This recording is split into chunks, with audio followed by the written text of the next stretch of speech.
I will be happy to do, Mr. President.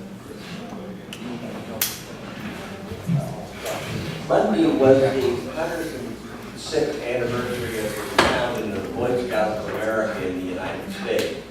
There is a strong connection between the Rotary, International Rotary Clubs and Scouting. In fact, in the Boy Scouts of America, there is an award which I know Terry Kelly has and which I have, called the Cliff Dockerman Award. Cliff Dockerman, we know, was past international president, but very, very active in scouting, particularly in the Stockton area where he was president of the University of Pacific.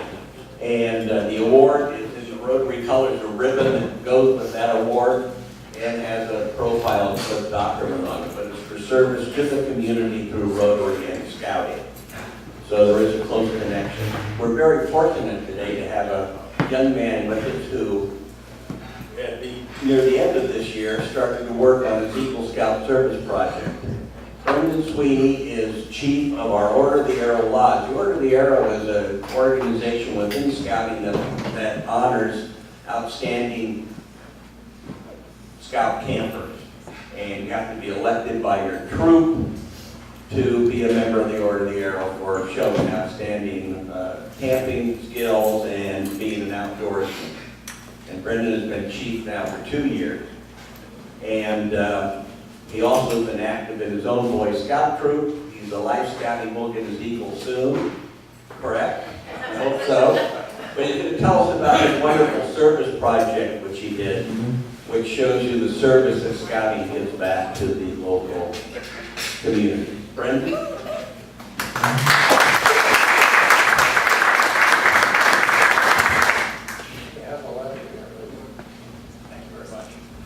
All right, good morning, everyone. Thank you for inviting me to speak. Thank you, Mr. Webb. So I'm going to be talking a little bit today about not only my project, but what the Eagle Scout represents to us as an organization, to us as a community. So the Eagle Scout is the highest rank within Boy Scouting achievable by our youth.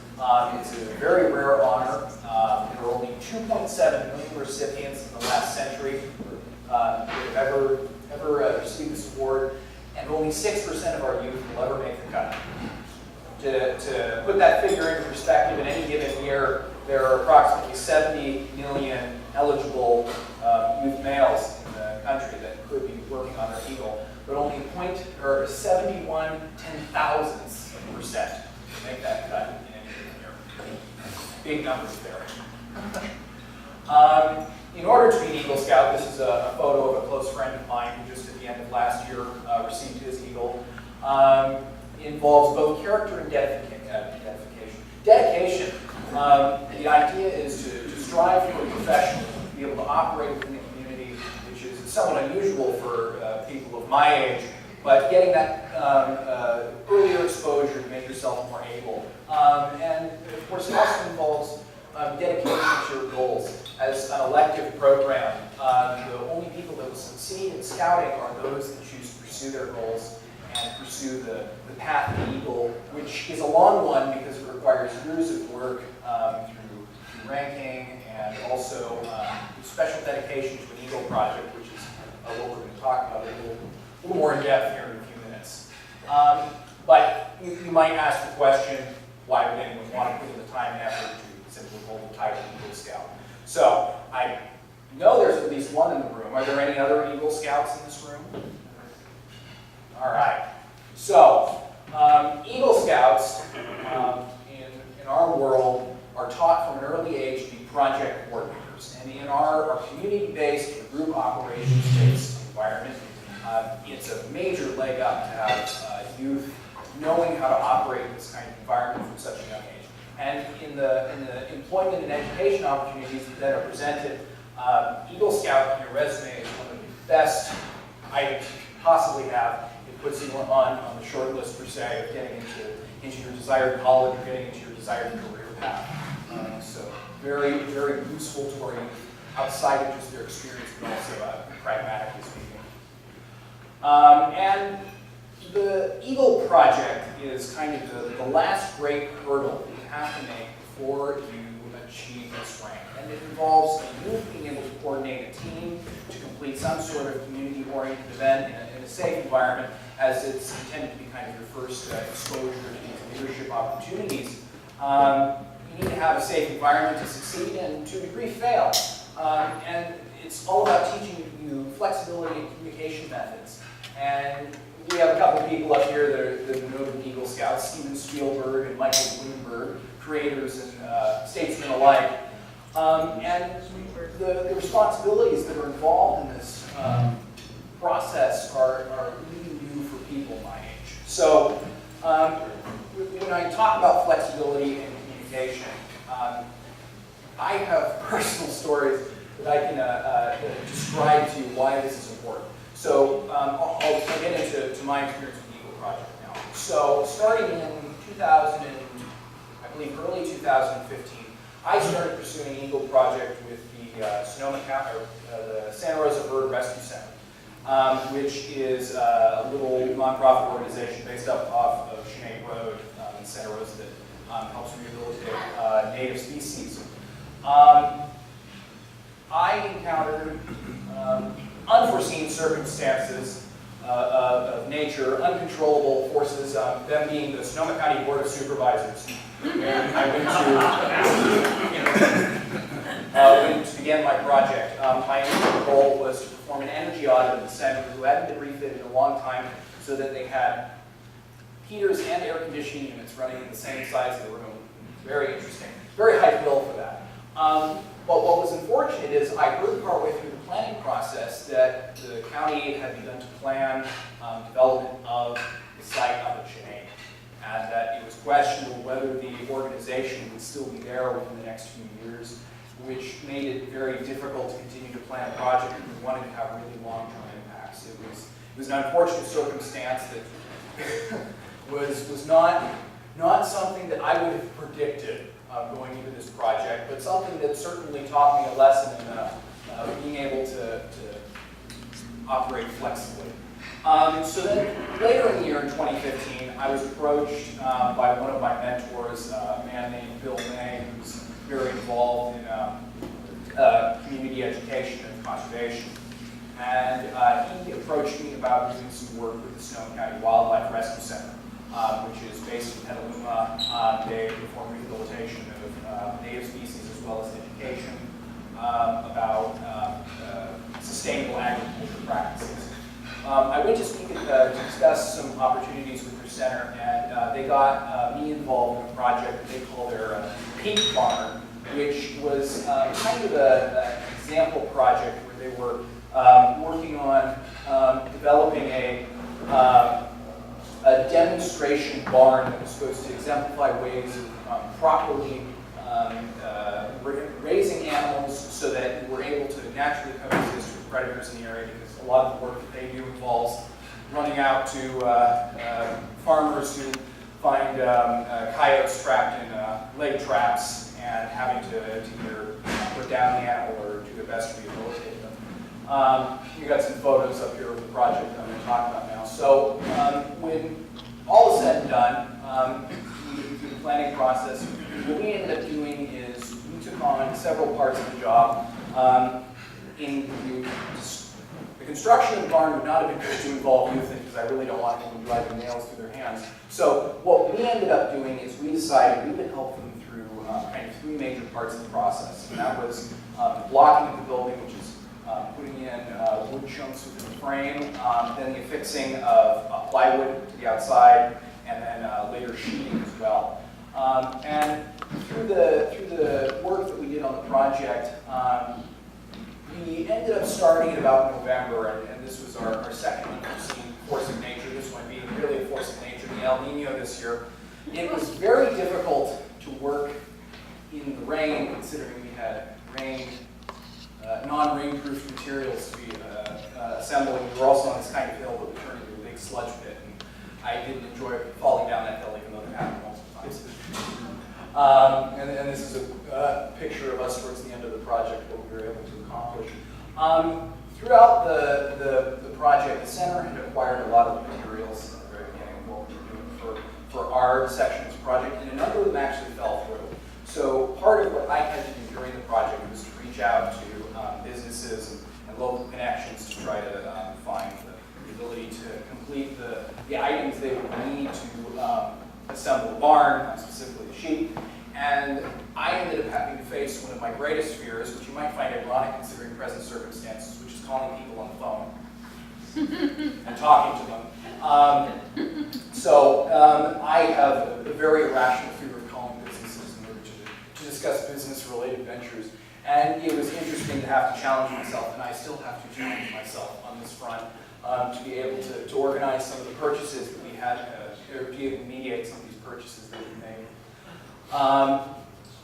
Now, towards the end of the project, as the rain deluges continued, I ended up running into what I would consider the biggest hurdle of my project, which was we had an inability to schedule the final day that we completed our project and gotten the last of the wood up on the building. And in the time that it took, which was about a month through the course of January, the center had also encouraged their contractors to continue developing the site. So at one point or another, there was going to be a point where which our youth would not be able to complete the project because we wouldn't be able to go out on the weekend and work for safety purposes. So at the end of my project, I wasn't actually able to complete the goals that I set forth for myself in the planning process because of the weather situation we encountered. So I learned through the process of this, you have to be prepared to deal with the situations at hand, and that, gosh, weather's annoying, especially when you're planning this kind of thing. But it was an enlightening experience to be able to help coordinate contractors, businesses, a nonprofit organization, to be able to have to work and oversee all the youth running around, running amok. And it was a great experience to see the 10 years that I put into this program really pay off and shown just how, what level of competence I have and how I'm going to be able to apply these in my future. For me, this experience has been life-changing and will definitely contribute to my future, especially in planning service projects in November. So I'd like to move into a little bit of the question period. Does anyone have any questions they'd like to? Yeah, the Boy Scouts sounds fantastic, and over the years, has it gone up in membership? And right now, what's the graph like? So our national membership sits at about 900,000 youth specifically. Mr. Webb, you may know more on that point than I do. I think recently we've had a downtick, but we have some interesting national strategies. Specifically locally, our council, which is kind of the local level leadership, is putting together an interesting new proposal for STEM education, where across the hall from the building we lease for our office, we're devising what's called the Maker Lab, which we're going to be using to provide outreach to a variety of community organizations to reach the idea of bringing them in, showing them scouting, but at the same time giving them access to, we'll have a number of different development softwares and technologies built, as well as 3D printers and items that they can then be interested in utilizing, and also open up some summer camp opportunities for us there. But that's more on a local level. So was it going up or down, or what was it like in the 50s?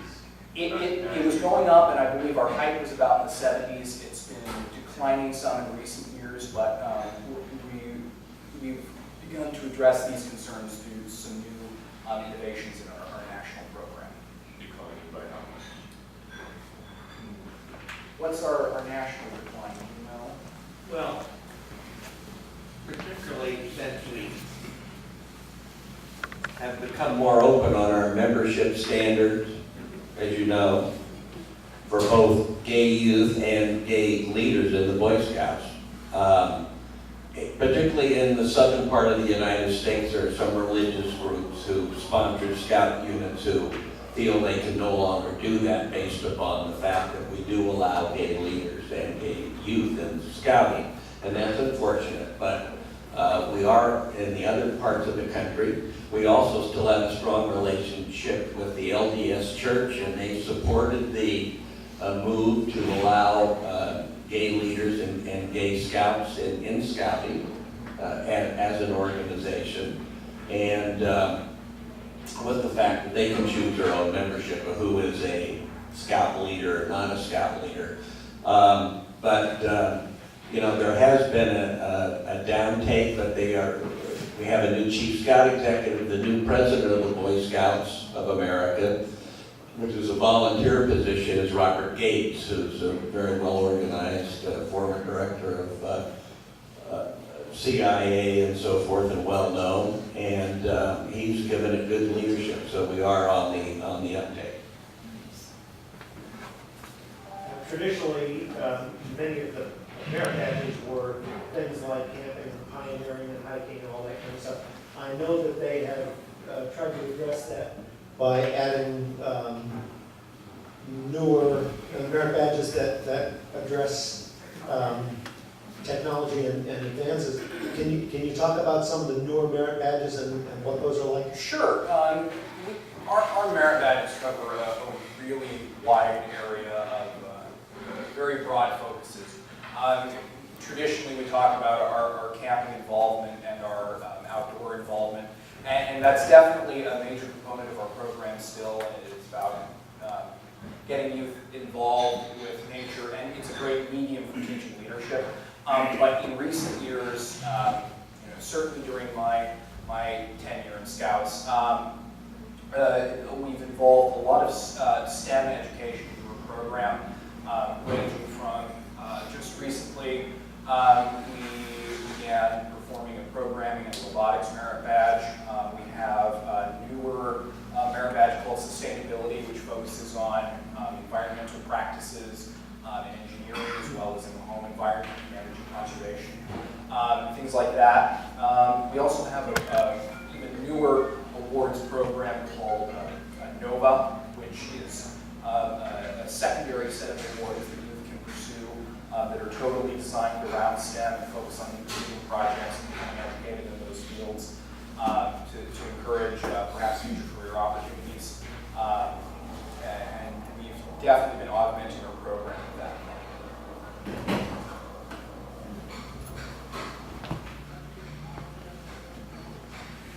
To become an Eagle Scout, do you have credits over the years, or how do you get to this point where you can become an Eagle Scout? So there are a series of ranks that you go through. I think it's 7, something like that. You progress along stages. Each stage you have a series of requirements that you have to complete. Towards the earlier stages, they're more based around, can you tie a knot, can you put up a tent, can you do things like this, how many, do you know first aid?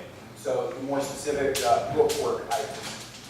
As you get further along and you get towards your last set of ranks, it's based more around community service, involvement in the program, and merit badge completion. We have specific merit badges that you have to complete in order to become a Eagle Scout. But we have elective merit badges too. I think we have something along 200 total in the program that make it very easy to choose something that you're interested in getting it informed. Even if it's not your future career idea, which I hope an 11-year-old is not already choosing his career, that would be sad. Anywho, when you get to that point in Scouts, that's about the dedication to what we've taught you before. But at each stage, as you progress from each rank, you have a couple of interviews that are performed to help kind of involve the youth in this kind of professional environment. The first is done by your Scoutmaster, which is the leader of the troop. They talk to you about specifically what you've done up to this point. Then you have what's called a board of review, where you sit down with members of your unit's committee, and they don't talk to you as much about the requirements that you've completed, more as what your experiences have been and what your interpretations are. Everything stemming from what you believe about our program to what you know about U.S. governmental policy. So it can be on a variety of issues. And that exposure is really fantastic for when you're going into interviews for jobs or interviews for education purposes, because ahead of time, you've already for years been sitting down with groups of intimidating people and discussing with them intimidating ideas. Brendan, I'm going to, first of all, compliment you for your presentation today. Thank you very much. You're really good on your feet. You might want to consider a career in law. I'm just joking. But I did have a question. How do you think that your Boy Scout experience enhances and relates to your education and experience in high school? How do you have time for everything? Oh boy. Yeah, that's a small question. Yeah, in recent years, that has definitely become more challenging. I'm a junior in Montgomery High School, and I'm involved in their IB program, which is kind of an team style teaching method. Boy, howdy, they keep you on your toes.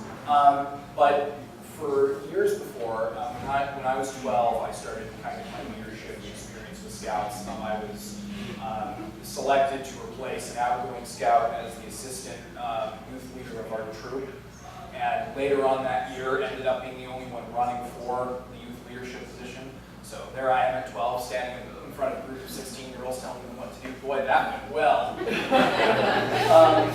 But having that really early exposure to managing a team and managing ideas was great, because it also taught you managing a schedule, which I have used immeasurably in my school life, no matter how often I procrastinate on projects. So plenty of ways to augment what I know, and a lot of what my education talks to me, it tells me about, also plays into what Scouting talks about with a lot of the merit badges. So sometimes there's a lot of crossover too, which is spectacular. Blue.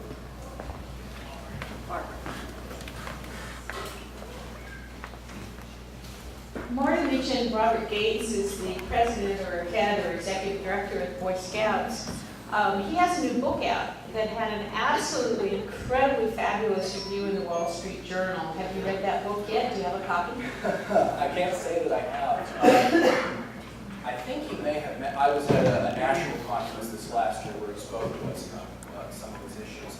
And he's a great figure in our organization. Definitely a book I would love to read, considering his involvement in us on a national basis now, but I can't say I've had the pleasure yet. Marty, let's get him a copy of the book. I gotta tell you what, One more Brenda, I want to thank you for being and showing what Boy Scouts do as far as Making leaders out of youth. And thank you for being here.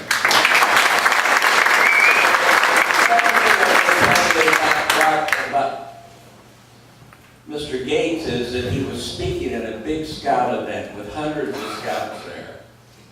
And when he got up to speak, somebody yelled way in the back, "Who killed Kennedy?" And he says, "I know where you're sitting. I know where you live. And I'll be over to visit you later." And then everyone was quiet. That's great. Well, thank you very much.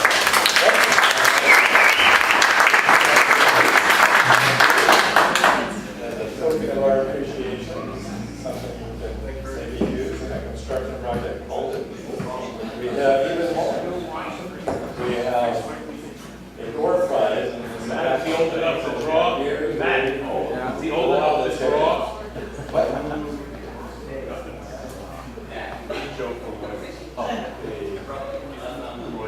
Last number, okay. 6976. You got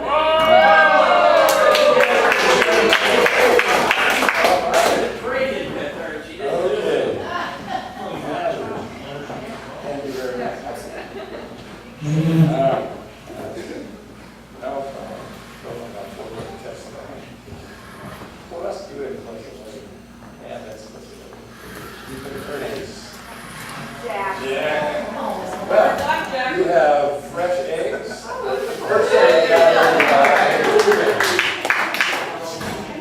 Jack's good at the casino.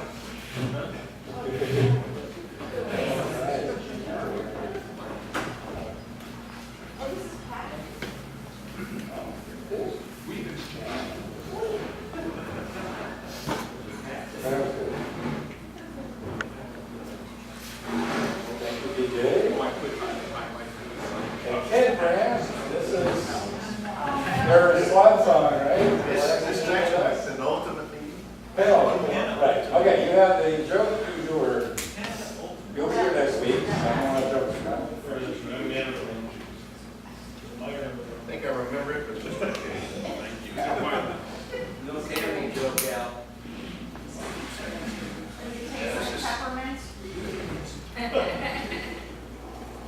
Category of cleaning up our neighborhood. So, man and his wife were wakened at 3 a.m. by a loud pounding on the door. The man gets up, goes to the door where a drunken stranger, standing in the pouring rain, is asking for a push. Not a chance, says the husband. It's 3 in the morning, he slams the door and returns to bed. Who was that? Asked his wife. Just some drunk guy asking for a push, he answers. Did you help him? No, I did not. It's 3 in the morning, it's pouring rain out there. Well, you have a short memory, says his wife. Can't you remember about 3 months ago when we broke down, and those 2 guys helped us? I think you should help him. And you should be ashamed of yourself. God loves drunk people too. Well, the man does as he's told, gets dressed, goes out into the pouring rain, calls out into the dark. Hello? Are you still there? Yes, comes back the answer. Do you still need a push? Yes, please. Well, where are you? Over here on the swing.